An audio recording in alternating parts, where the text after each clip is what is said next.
So if you're a beginner guitar player and you struggle with your chord changes, they're super slow, that's totally normal.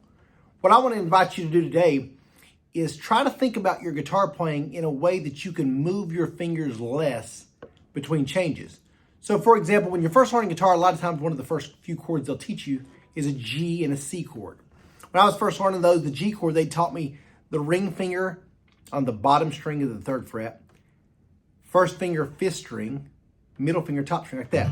That was a G. Then for a C chord, they taught me to take every single finger off, play the 2nd string, 4th string, and 5th string, like that. So learning that, every string finger off to that, made me want to quit guitar. And to be honest with you, for a couple years, I did quit guitar. What's going on, guys? My name is Matt McCoy, aka Country Song Teacher. I try to keep guitar as simple as possible, especially for those who never thought they could play. I love this instrument, and I think so many more people in this world could play if they learn a few basics that can show them some victories early on. So what I would invite you to do is practice the C add 9, for example. So when I play a G chord, I keep the bottom 2 strings locked. If you want to have the bottom string, that's fine. But I put the pinky finger on the bottom string, ring finger on the 2nd string of the 3rd fret, and then 5th and 6th, and strum all 6. When I have a C chord next, or at any time, all I'm going to do is move both of my fingers down each a string to 4th and 5th, and strum the bottom 5. It's going to sound just as good any kind of band you're playing in, if you're writing songs, singing songs, country, worship, whatever.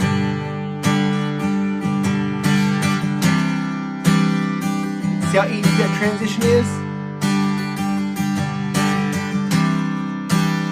Now, for example, if you're going to a D chord, some people would take every single finger off and go 3rd, 2nd, 3rd, bottom 2nd, like that. But I wouldn't, because again, I like to stabilize the guitar to make those chord changes super easy. I'd keep the bottom 2 strings locked, and simply, for one of these 2 chords, take my first finger down to the 3rd string, 2nd fret. And a lot of times when I'm teaching people like this, like, Matt, that's not the way I learned. If you're comfortable with the way you learned and you're seeing progress and you're playing songs, by all means, stay that way. But who I'm speaking to is the person who's frustrated. They wanted to learn guitar. They wanted to play a song, but they never thought they could. I want to give you some confidence. So when you can do those chord changes by just moving 2 fingers, right there, down, down. Me know that you need me. How about I'm gonna be somebody? That kind of thing. For example, let's say you have an A chord. When I was learning an A chord, a lot of times you'll see the chords E, A, D, that kind of thing. Let's say you're on a regular D chord. To take all your fingers off and go 3rd, above and below, then take all your fingers back off to D might be a little bit harder. What you can do, let's say if you're on a regular D chord, which is 3rd, bottom 2nd, you're playing a standard D chord, you can leave that ring finger on the 2nd string and just press with your first finger right between the 2 middle strings from the bottom 5. Then back down to D. See how easy that transition is?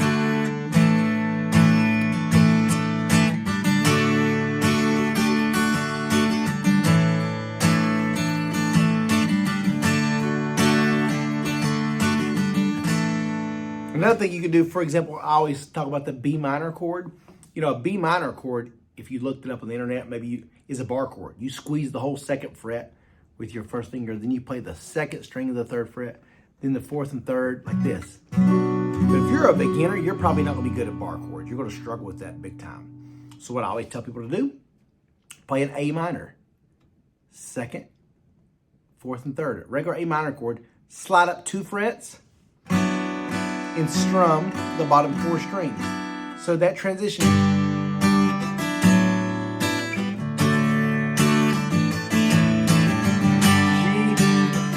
B minor, D, A.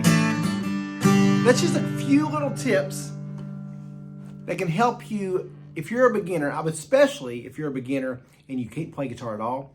Make sure you work on that C add 9 chord, where you're going from a G to a C by simply sliding your top 2 fingers down. The Matt McCoy 4 chords that I teach in thousands of my lessons, when you stabilize that 2 bottom strings of the 3rd fret It's going to let you go G, C, D, and even you can use one finger or two fingers pressing the fifth and fourth. So G, C, D, that E minor. Those four chords right there can play thousands of songs. You're just using 2 frets, not this whole guitar, just 2 frets, and mastering this great instrument. If you like my style of lessons, be sure to check out my website, CountrySongTeacher.com. All one word, CountrySongTeacher.com. I've got a beginner guitar course, a strumming course, a new course I just released called Tips and Tricks, where I show you all kinds of little tips and tricks you can do to spice up your guitar playing. Or you can get some of my digital songbooks. I've got 4-chord digital songbooks, prom country, karaoke hits, timeless tunes, all kinds of stuff. So go check it out at CountrySongTeacher.com. Hope you find something you like. You have a great day, and God bless you.